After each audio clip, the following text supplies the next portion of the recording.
Terra Firma! Olá pessoal, eu sou o professor Luiz Roder, esse aqui é o canal Terra Firma Society. Eu vou convidar você para deixar o like, o dislike, vir participar do canal, ser mais um cidadão Terra Firmeza, vir fazer parte do mundo Terra Firma Society. Vou agradecer todo mundo que tem participado, assistido, meus alunos do Washington Vita, meus alunos do Marlene Camargo Ribeiro, que sempre dão ideias, só pro, tal, não sei o que. A Júlia aqui, eu sei que assiste os vídeos, principalmente Sexta Sombria, que ela gosta pra caramba. Ela, a irmã dela, a Sofia. Brigadão aí, valeu, Júlia. Obrigado pelas dicas. A Júlia que gosta de ver sempre os adereços do dia, quando eu vou dar aula lá. O Henrique do Primeiro E, a mãe dele, a Giovana, que assiste o canal aqui também, um grande abraço, obrigado, além de todo o pessoal, o Éder, o Macari, o Felipe, o Roquigério, o John Schwinn, o Thiago Novaes, que tem participado aqui, que é um aluno meu, que eu tenho uma grande admiração por ele, assim, a Shirley Morgan, a Mônica, a Doris, né? Toda essa galera aí, muito obrigado. Hoje é dia de Sexta Sombria. Continuando a série de serial killers indianos que a Netflix trouxe, né? Que tem mostrado aí documentário sempre de 3 episódios, com 45 minutos cada um. Conta histórias muito doidas. Só relembrando aqui, a Índia, como eu falei no outro vídeo, é um país muito violento, um país que luta com índices de pobreza muito grandes e, além de tudo, ainda tem a questão das caças que está sendo revista, então, de pessoas que sempre foram tratadas como inferiores. E nesse caso aqui, tem todos os crimes, essa motivação ela é muito forte, né, e dos assassinos que eu estou trazendo aqui. E hoje eu vou contar a história do Chandrakant Jha. Chandrakant Jha. Quem que foi esse Chandrakant Jha? Ele nasceu, deixa eu dar uma olhadinha nos dados técnicos aqui, para poder começar o freestyle, no flow. Ele nasceu em 1967, né, na cidade de Gosai, uma cidade muito pobre, e é muito importante essa questão da cidade de Gosai. Por quê?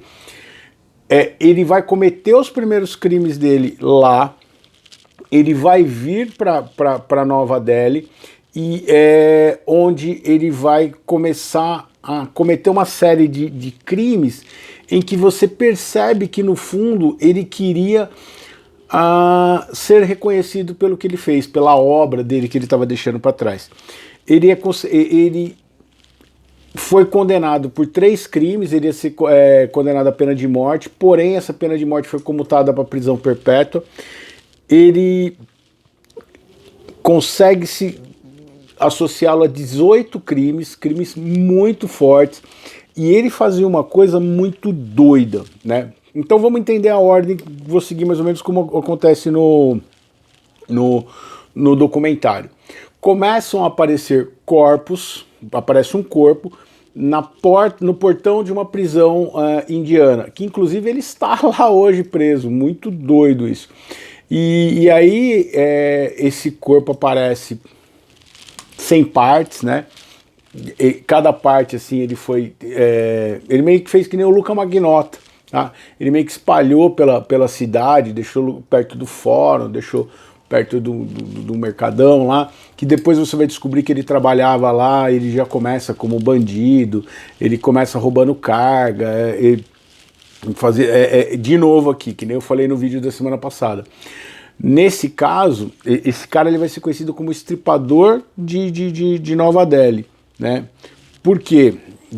Estripador de Delhi, porque ele barbarizava em relação aos corpos, ele cortava e tal, não sei o que, deixava pedaço em cada parte da Índia, assim.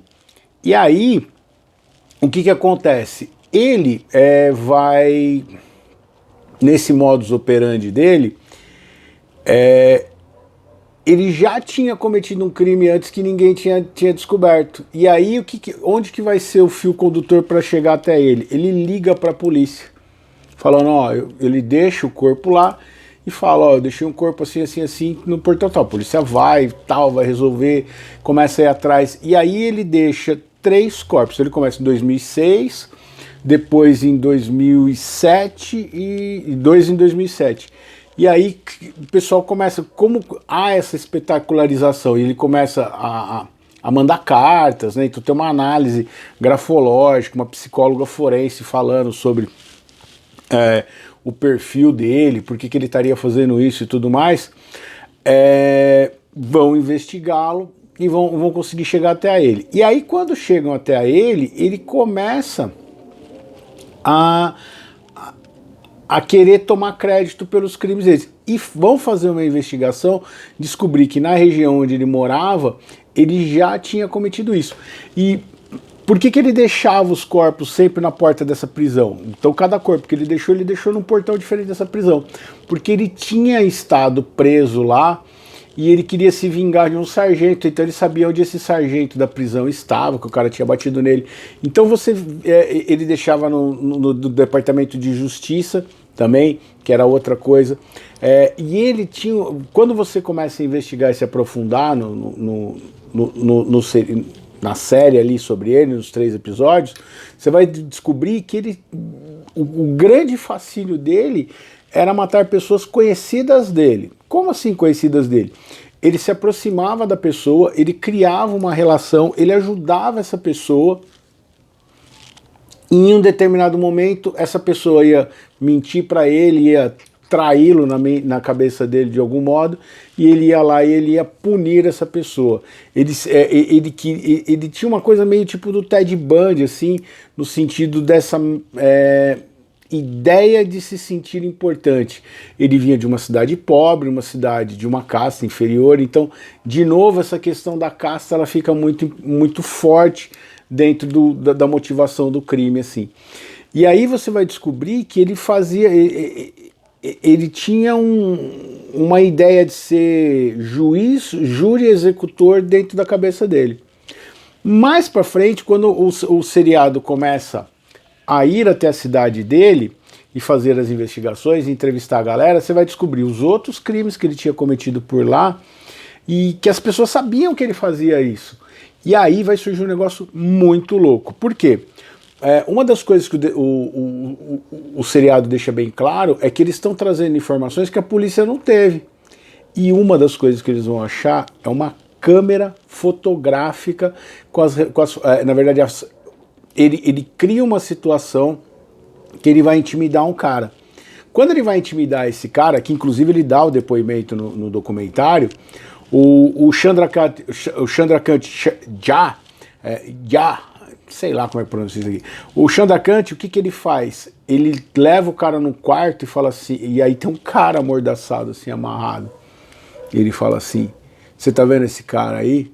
E aí ele tira uma foto e tem o cara assim olhando para trás, o cara amarrado, você vê o cara... Meu, as fotos tem foto de 3 pessoas, 2 pessoas amarradas. O que ele fazia?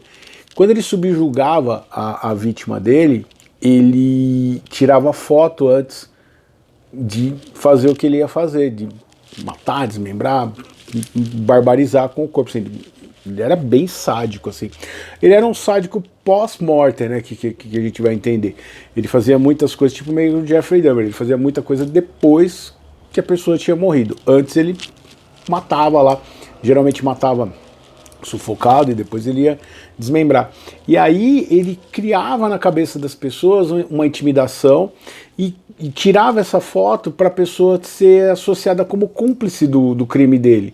Então essas fotos eram ao mesmo tempo um troféu para ele poder reviver, né, aquilo que ele tinha feito. Ele também ia intimidar as pessoas e usar aquilo contra elas para que elas não o denunciassem. Muito doido, muito interessante esse documentário. Eu particularmente achei mais assustador e interessante, bati aqui, do ponto de vista investigativo, do que o do Raja Kolander, né? O Raja Kolander, ele é assustador no sentido de ser o cara que é bonzinho demais. Nossa, eu quero só o seu bem e tal, e eu vou devorar você. Para saber como é que você é. E esse não, você vê que ele tinha um senso de justiça, mas um cara extremamente cruel. Então um cara que sofreu muito, né? Ele tem depoimento de cara que roubava com ele, o cara não queria roubar mais, ele fala, ó, o cara se joga de uma janela para não poder ficar na mão dele. Então é muito doido, muito assustador. 3 episódios também, dá uma olhadinha lá na Netflix, a história do Chandrakant Jha. E assim, você começa a ver um nível de violência, de intimidação, assim, e a frieza dele. Ele não quis dar depoimento para a série, ele fala que ele é inocente, que depois que ele confessou tudo, e aí confessou daquele jeito indiano, né, bateram nele e tudo mais. Mas quando você vai ver a investigação, e depois que você acha as fotos, a galera, as fotos são assustadoras, os caras tudo amarrado assim, amor. Tem uma hora que ele tem 3 caras de uma vez assim. Então acredita-se que ele pode ter cometido muito mais crimes do que aparecem lá. Beleza? Então essa foi a história do Chandrakant Jha no Sexta Sombria. Sexta Sombria. E eu vou falar o poema do dia, então. Vamos lá ver. Livrai-nos do mal. Assim como o bem, o mal está intrinsecamente perdido dentro de nós. Para aflorar e desenvolver toda a sua essência, para poder alcançar todos aqueles que estiverem ao alcance do que a nossa mente permitiu que se tornasse mais forte. Que é o caso dele. O que é mais assustador da história do Chandrakant é que ele ajuda todas as vítimas dele, ele pega as pessoas morando na rua, ele vai criar uma relação próxima a essas pessoas, e no primeiro desvio, ou que ele considera um desvio, ele vai lá e vai barbarizar com aquela pessoa, né, essa questão da dominação.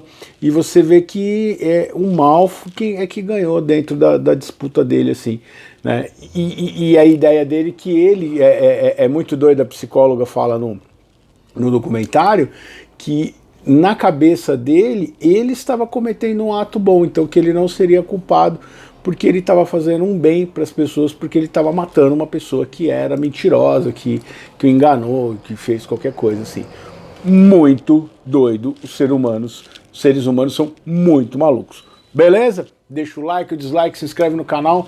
Agradecer todo mundo aí, e eu vejo vocês em outro vídeo de Sexta Sombria. Tchau, tchau.